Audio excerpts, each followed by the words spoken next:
Welcome to Sneha teaching. तो कैसे हैं आप सब? आई होप आप सब अच्छे हैं और अपना अपना बहुत ध्यान रख रहे हैं। तो आज की जो हमारी टॉपिक है वो है बहुत ज़्यादा ही इम्पॉर्टेंट, क्योंकि आज की जो टॉपिक है इस पर बहुत सारे सब्सक्राइबर्स ने क्वेश्चन किया था कि मैम, अगर हमसे ये पूछा जाता है केंद्रीय विद्यालय इंटरव्यू में या किसी भी स्कूल के इंटरव्यू में कि आपको अगर मैं शिक्षक नियुक्त करते हैं, अगर हम शिक्षक नियुक्त करते हैं तो आप हमारे स्कूल में क्या बदलाव लाएंगे। तो ये एक बहुत ही कह सकते हैं कि बहुत ही एक ऐसा प्रश्न है जिसका जवाब आप कुछ भी देके नहीं आ सकते हो।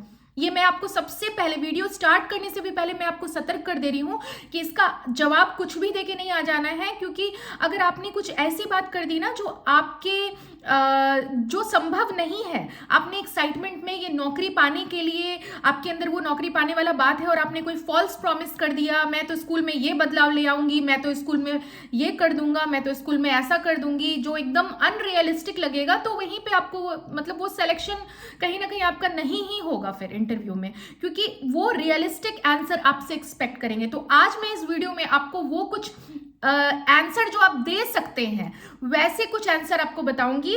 10 पॉइंट्स में मैं आपको बताऊंगी, ऐसे ऐसे आंसर्स बताऊंगी जो संभव है देना और जो आप दे सकते हैं। और ये 10 आंसर्स आपको देके नहीं आना है, मैं 10 आंसर्स इसलिए ला रही हूं, इसमें से जो भी आपको सुविधा में जो भी आपको सही लगे आप उसे पिक करके या उसका नोट्स बना के आप वो आंसर ले सकते हैं। तो सबसे पहला पॉइंट, सबसे पहला जवाब आप क्या दे सकते हैं वो चलिए इस वीडियो पे के मतलब स्टार्ट करते हैं।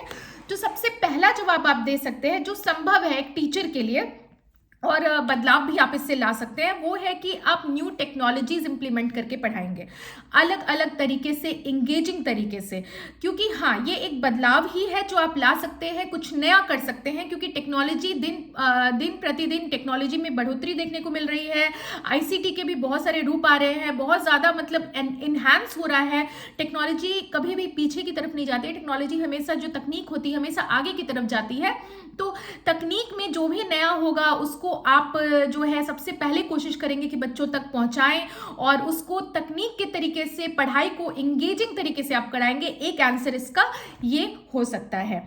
दूसरा आंसर आप क्या दे सकते हैं कि आप, ये एक बहुत ही यूनिक आंसर है और बहुत अच्छा भी लगेगा अगर आप इसका आंसर दे दें, तो ये है कि आप इन्वायरमेंटल सस्टेनेबिलिटी कहीं ना कहीं लाइएगा। इसका मतलब ये है कि आप कुछ भी अगर प्रैक्टिसेस करवाइएगा स्टूडेंट्स को, अपने बच्चों को जो भी पढ़ाइएगा, तो कहीं ना कहीं आप इन्वायरमेंट फ्रेंडली तरीके से पढ़ाने की कोशिश कीजिए। मान लीजिए जैसे कोई एक्टिविटी है, ठीक है, तो वो आपने इको फ्रेंडली तरीके से प्रैक्टिस कराया, ठीक है, जिसमें कोई प्लास्टिक का यूज़ नहीं किया, इको फ्रेंडली चीज़ों का यूज़ किया, कोई एक्टिविटी कराई तो इको फ्रेंडली चीज़ों का यूज़ किया। इससे बच्चों में इन्वायरमेंट रिलेटेड जो है उनमें अवेयरनेस जागेगा कि इन्वायरमेंट को हमें प्रोटेक्ट करना है, इन्वायरमेंटल सस्टेनेबिलिटी वाली बात जागेगी कि वेस्ट ज़्यादा नहीं करना है, रिड्यूसिंग वेस्ट। तो ये सब तरीके से अगर आप पढ़ाएंगे तो बच्चों में इन्वायरमेंट के लिए अवेयरनेस जागेगा। एक आप ये भी आंसर, आपका संभव आंसर हो सकता है कि ये चेंजिंग लाने की कोशिश करूंगी मैं कि बच्चों को इन्वायरमेंट, जब भी अगर मैं कोई प्रैक्टिस कराती हूँ तो इन्वायरमेंटल सस्टेनेबिलिटी वाली अवेयरनेस ला के मतलब वो मैं प्रैक्टिस करवाने की कोशिश करूंगी बच्चे को। जैसे वेस्ट को रिड्यूस ना करे, रिसाइकिल करना है, कोई चीज़ को दोबारा यूज़ करना है, ऐसी चीज़ों इस तरीके से मैं पढ़ाने की कोशिश करूंगी, इंगेजिंग वे से पढ़ाने की कोशिश करूंगी। तीसरा आप ये कह सकते हैं कि एक फिजिकल और मेंटल हेल्थ दोनों को ही जो है आप इक्वल इम्पोर्टेंस देंगे।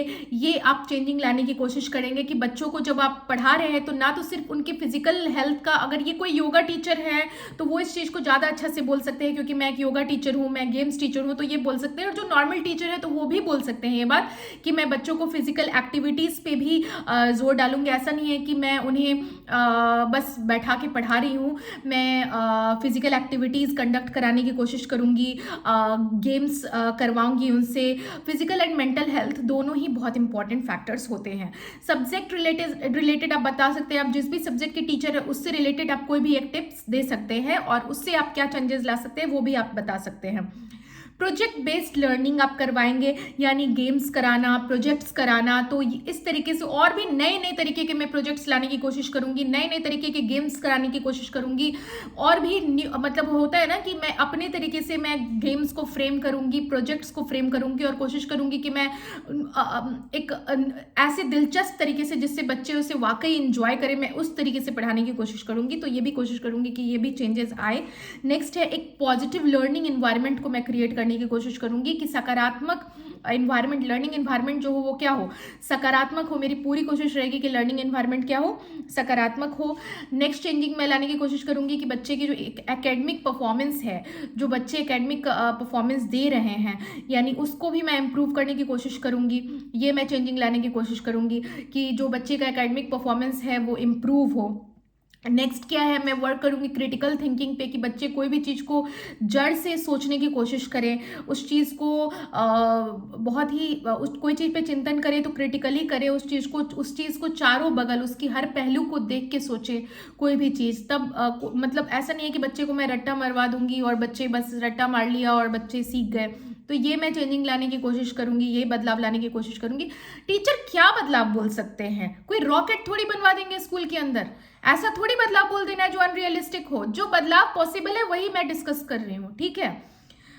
नेक्स्ट क्या है कि आप ये कह सकते हैं कि मैं क्रिएटिविटी पे बहुत ज़्यादा फोकस करूंगी। अगर बच्चों में क्रिएटिविटी की कमी है, क्योंकि कई बार क्या होता है बहुत सारे टीचर्स क्रिएटिविटी, फिर आपको वो ये क्रॉस क्वेश्चन कर सकते हैं, ऐसा क्या बात बता रहे हैं, नया बात आप चेंजिंग लाएंगे, ये तो हमारे टीचर्स जो यहाँ पे हैं वो तो करते ही हैं क्रिएटिविटी, आप क्या नया कर रहे हो। आप ये कह सकते हो कि करते हैं क्रिएटिविटी, बट कई बार क्या होता है कि कुछ ऐसे बच्चे होते हैं ना, कोई भी अगर इस तरह का क्वेश्चन है ना कि ये क्या नया बदलाव है, ये तो करते ही हैं, तो वहां पे आप ये बोल सकते हो कि करते तो हैं, पर कुछ ऐसे बच्चे हैं जो मतलब कहते हैं ना जिनकी परख होना जरूरी है। क्योंकि आप जब टीचर क्रिएटिविटी सिखा रहा है, बच्चों में डालने की कोशिश कर रहा है, बच्चे बड़े पैमाने पे क्लासरूम में होते हैं, कई बार क्या होता है कि कुछ बच्चे छूट जाते हैं और उन पर नजर नहीं, कहते हैं ना नजर नहीं पड़ पाती है टीचर की कि ये बच्चा वाकई में सीखा कि नहीं सीखा।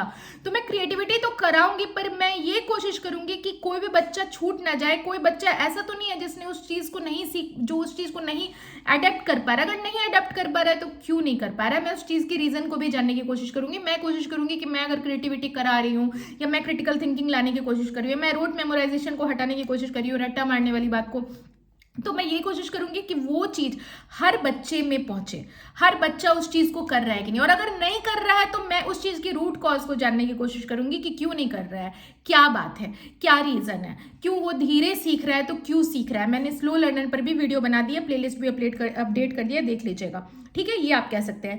नेक्स्ट है कि बच्चे पर मैं ये वर्क करूंगी कि बच्चा सिर्फ किताबी कीड़ा ना बन जाए, ठीक है।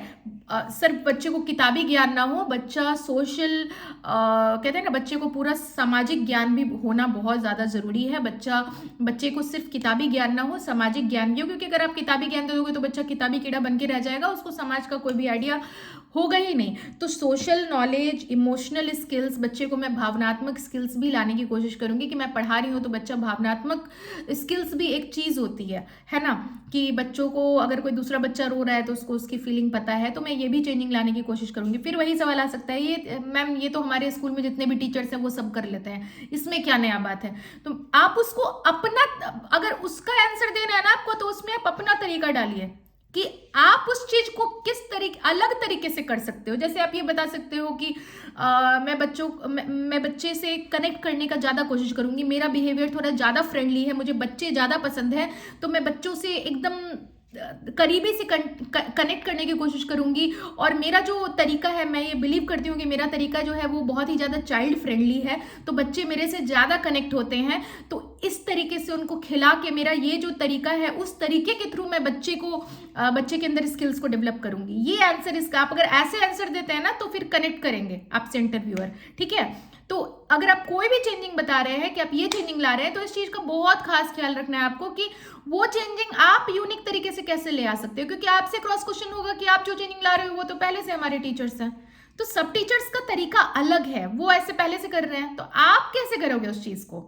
कोई अगर दो टीचर्स को मिला है ड्राइंग करने, तो ड्राइंग तो पहले भी टीचर्स कर रहे हैं, तो आप भी ड्राइंग कर रहे हो, तो क्या नया कर रहे हो। तो आप किस तरीके से कर रहे हो, आप उस टीचर के जैसा ही तो ड्राइंग नहीं कर रहे हो आप, कुछ तो अलग कर रहे हो। पेंटिंग करने का आपका तरीका अलग है, स्केचिंग करने का आपका तरीका अलग है, कुछ तो अलग उसमें नमक मिर्च तो आप डाल रहे हो ना। तो वो चीज आपको उनको समझाने की जरूरत है कि आप उसी चीज को कैसे अलग तरीके से करोगे। ये होगा इसका जवाब।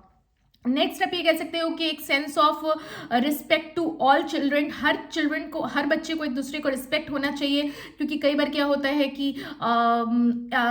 जैसे होता है ना, बच्चे बुली हो जाते हैं किसी भी वजह से, वो बच्चा को से कोई गलती हो जाती है तो बाकी बच्चे पूरा झुंड बना के उन्हें चिढ़ाते हैं। ऐसा ना हो, मैं कोशिश करूंगी इंक्लूसिव एजुकेशन अगर हम लोग करते हैं तो मैं कोशिश करूंगी कि हर बच्चे एक दूसरे का रिस्पेक्ट करते हो, हर बच्चे को एक दूसरे के लिए एक सपोर्टिव बिहेवियर हो। मतलब किसी बच्चे को किसी दूसरे बच्चे के लिए कोई भी चीज बैरियर ना बने कि वो किस बैकग्राउंड से है, वो किस उसका मतलब कहते हैं ना एक इंक्लूसिव, वो किस फैमिलियर बैकग्राउंड से है, क्या उसका मतलब कोई चीज से भी एक बच्चे को दूसरे बच्चे को जज नहीं करना है, एक बच्चे को दूसरे बच्चे को चिढ़ाना नहीं है। ये एक मोरल्स मैं बच्चों में डालूंगी कि हर बच्चे के अंदर एक सेंस ऑफ रिस्पेक्ट रहे एक दूसरे के लिए, और हर बच्चे बड़े ही प्यार से क्लासरूम में पढ़ाई करे। तो मैं पढ़ाई के साथ साथ ये सब चीज़ों को भी डालने की कोशिश करूंगी। तो ये सब एक तरीका हो सकता है जिससे आप एक इंप्रेसिव आंसर बना सकते हो कि आप मेरे स्कूल में क्या चेंजिंग लाने की कोशिश करोगे। ऐसा